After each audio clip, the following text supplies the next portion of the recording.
Hi friends, trading facts YouTube ఛానల్కి స్వాగతం. ఇప్పటివరకు మన ఛానల్ సబ్స్క్రైబ్ చేసుకోకపోతే దయచేసి సబ్స్క్రైబ్ చేసుకోండి. మనం చాలా రకాలైనటువంటి వీడియోస్ చేస్తున్నాం, అవేర్నెస్ చేస్తున్నాము, బొంగు ఆఫ్ స్టాక్ మార్కెట్ మీద చేస్తున్నాము.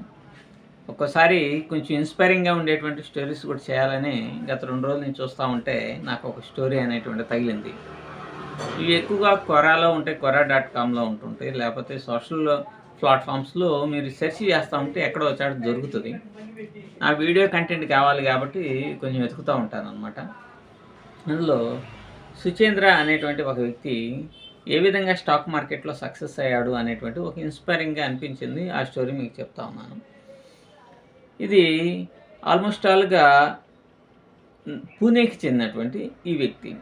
పూణేలో పుట్టి పెరిగి ఈ ఇంజనీరింగ్ అయిపోయిన తర్వాత వెంటనే జాబ్ రాకపోవటం వలన సహజంగానే యూత్ జాబ్ రాకపోయేసరికి కొంచెం మెంటల్ టెన్షన్ అనేటువంటిది ఉంటుంది. దాని మీద సహజంగా డబ్బులు సంపాదించడానికి గల ప్రత్యామ్నాయాలను వెతుకుతూ ఉంటారు.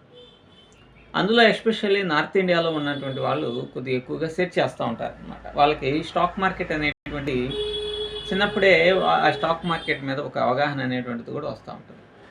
ఆ కారణాల చేత తన స్నేహితుడు ట్రేడింగ్ అనేటువంటిది చేస్తూ ఉన్నాడు కాబట్టి అతను డబ్బులు రావటం పోవటం అనేది అతనిలో కూడా జరుగుతూ ఉంది. కాబట్టి ఇది మనం కనుక పర్ఫెక్ట్గా కనుక చేస్తే స్టాక్ మార్కెట్లో మంచిగా సంపాదించవచ్చు అనే కోణంలో తన ప్రయత్నం తను మొదలెట్టాడు. అయితే స్టార్టింగ్లోనే ఎవరికైనా సరే దెబ్బలు పడటం స్టాక్ మార్కెట్లో సర్వసాధారణమైనటువంటి విషయం అంటారు కదా. ఒకసారి పడితే కానీ అర్థం కాదు అని. ఆ కాన్సెప్ట్లోనే మనోడు ఫస్ట్ లాస్ అవటం, మళ్ళా ఫేమస్ అయినటువంటి వాళ్ళ పేర్లు నేను చెప్పలేదు కానీ అందరికీ తెలిసినటువంటివి, ఇండియాలోనే టాప్ మోస్ట్ ట్రేడర్స్గా చెప్పుకునేటువంటి వాళ్ళ దగ్గర కూడా ఆయన ట్రైనింగ్ తీసుకోవటం, మళ్ళీ డబ్బులు నష్టపోవటం, ట్రైనింగ్ తీసుకోవటం, డబ్బులు నష్టపోవటం, ఇట్లాంటివన్నీ జరుగుతున్నాయి. ఫైనల్గా ఆయనకు అర్థమైంది ఏంటంటే ట్రైనింగ్స్ వల్ల ఎటువంటి ఉపయోగం అనేటువంటిది ఉండదు అని చెప్పేసి అండర్స్టాండ్ చేసుకున్నాడు. తర్వాత టిప్స్ని నమ్ముకున్నాడు. ఫోన్ కాల్స్ చేస్తూ ఉంటారు కదా, అటువంటి వాళ్ళని ప్రొసీడ్ అయిపోయి వాళ్ళ దగ్గర ఫీజులు కట్టేసి అకౌంట్ హ్యాండ్లింగ్స్ ఇచ్చి ఇట్లా రకరకాలుగా చాలా డబ్బుని కొన్ని లక్షలాది రూపాయలు, ఎన్నని చెప్పలేదు కానీ కొన్ని లక్షల రూపాయలు పోగొట్టుకోవటం అనేటువంటిది జరిగింది. ఎప్పుడైనా సరే మార్గాన్ని ప్రతి ఒక్కడు ఎవరైతే పట్టు వదలకుండా అన్వేషిస్తాడో అటువంటి వాళ్ళు సక్సెస్ అవుతారు. ఈ లోపల జాబ్ ఆపర్చునిటీ అనేటువంటిది రావడం జరిగింది.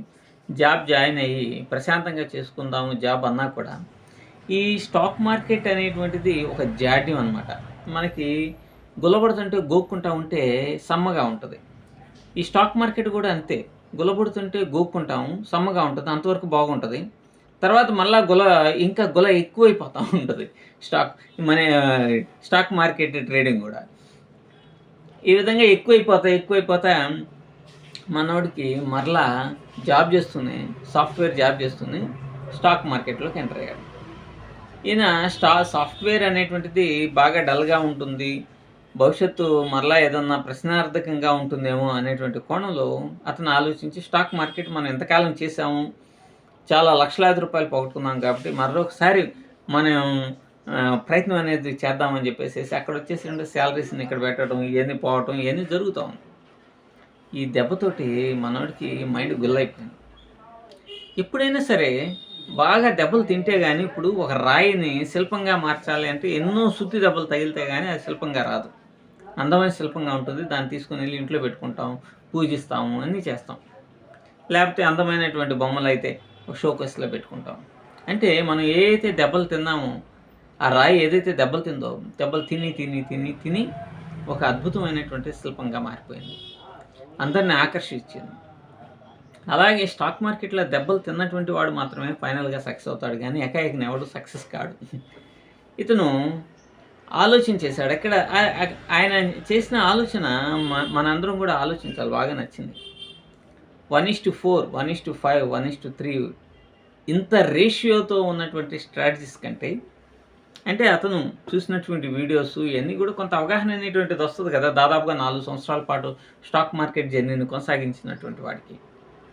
సో అతను 1:2 రేషియో, 1:1 రేషియో ఉన్నటువంటి దాన్ని పర్ఫెక్ట్గా ఎన్నుకున్నాడు. 1:3, 1:5, 1:10 అని చెప్తూ ఉంటారు. మళ్ళీ దాన్ని ట్రయల్ చేసుకోవాలి అంటారు. ఇది అంతా ఒక మిస్కన్సెప్షన్ అనమాట. కొంతమంది సక్సెస్ కావచ్చు కానీ అందరూ సక్సెస్ అవడానికి పాసిబిలిటీ ఉండదు. ఇతను ఎన్నుకున్నటువంటిది 1:1.5 రిస్క్ అండ్ రివార్డ్ రేషియో. రూపాయి పోతే రూపాయిన్నర వచ్చే విధంగా డిజైన్ చేసుకున్నాడు. డిజైన్ చేసుకుని అది మంచిగా ఎప్పుడైనా సరే ఇచ్చే విధంగా ఎక్కువగా 50% ఉంది. దీన్ని పర్ఫెక్ట్గా మనం కనుక ఇంప్లిమెంటేషన్ చేయగలిగితే సక్సెస్ అవుతాము అని చెప్పేసి అనుకొని ఫస్ట్ 1:1.5ని ఇంప్లిమెంటేషన్ కొంతకాలం certain period of time run చేసి తర్వాత 1:2కి వెళ్ళిపోయాడు.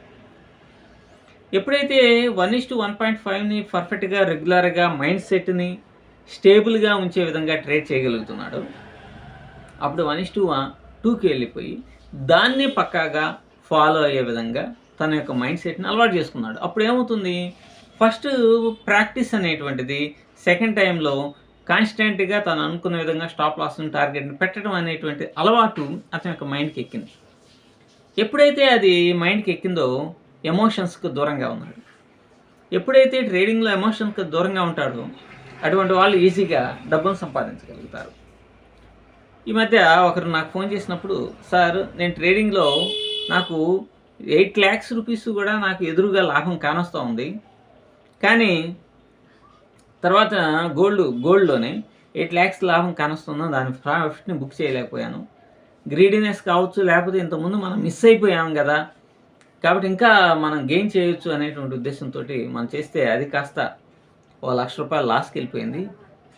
అరే, వచ్చినటువంటి ఆపర్చునిటీని 8 లక్షలు మనం బుక్ చేయలేకపోయాం కాబట్టి ఈ 1,50,000 పోగొట్టుకున్నాం కాబట్టి ఈసారి ఇంకా అగ్రెసివ్గా చేసి ఇంకా సంపాదించదాం అని అనుకుంటే ఇంకా ఎక్కువగా నష్టపోతున్నటువంటి ప్రమాదం జరుగుతుందన్నమాట. కాబట్టి ఇవన్నిటి వలన ఏమవుతుంది, ఇక్కడ పర్ఫెక్ట్ అయినటువంటి రిస్క్ రివార్డ్ లేకుండా మనం ఏది చేయలేం. స్టాక్ మార్కెట్లో సహజంగా అదృష్టం అనేటువంటిది ఒకసారి తలుపు దాడుతూ ఉంటుంది. దాన్ని మనం గెయిన్ చేసుకోవాలి. మన మధ్య నిఫ్టీ 100 పాయింట్లు పైకి గ్యాప్ అప్ అయింది.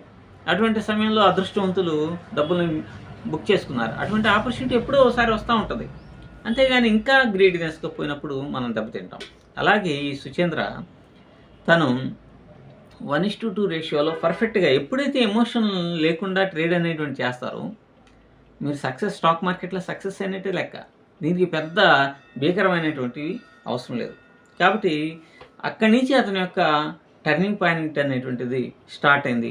ప్రశాంతంగా ఇప్పుడు ట్రేడింగ్ లైఫ్ని కొంచెం పాజిటివ్గా నడిపిస్తూ ఉన్నాడు. సో మీరు కూడా ఒక పాజిటివ్నెస్ని మీ మైండ్లో క్రియేట్ చేసుకోండి. అంతేగాని ఒకరి మీద ఆధారపడటం, వాడెవడో కోట్లు సంపాదిస్తాము అని చెప్పేసి చెప్పగానే మనం పరిగెత్తుకుంటూ వెళ్ళిపోవటం, పాస్తుల్ని ఉన్నటువంటి వాటన్నింటినీ అమ్ముకోవటం, సిగ్గు లేకుండా వాళ్ళు చెప్తాం, మనం సిగ్గు లేకుండా వెళ్ళటం, ఇట్లాంటి వాటికి దూరంగా ఉండి ఓ పర్ఫెక్ట్ అయినటువంటి మెథడ్ని మీరు కనుక ఎన్నుకుంటే ఆ స్టాక్ మార్కెట్లో మీరు మీ జీవితం స్థిరపడేటట్టుగా చేయగలుగుతుంది. అలా కాకుండా ఎలా పడితే అలా చేస్తే మీ జీవితాన్ని చిన్నాభిన్నం చేస్తుంది. ఈ విషయాన్ని మీరు గమనించుకోండి. మీరు ప్రాక్టీస్ అనేటువంటి చేయండి. పర్ఫెక్ట్ మెథడ్స్ని అనుకోండి, వాటిని ఇంప్లిమెంటేషన్ చేసేటువంటి ప్రయత్నం చేయండి. యూట్యూబ్లో 1:2 రేషియోలో నంబర్ ఆఫ్ స్ట్రాటజీస్ ఉన్నాయి. ఒకదాన్ని ఎన్నుకొని జాగ్రత్తగా ఫాలోఅప్ చేయండి. You can get good results. Thank you.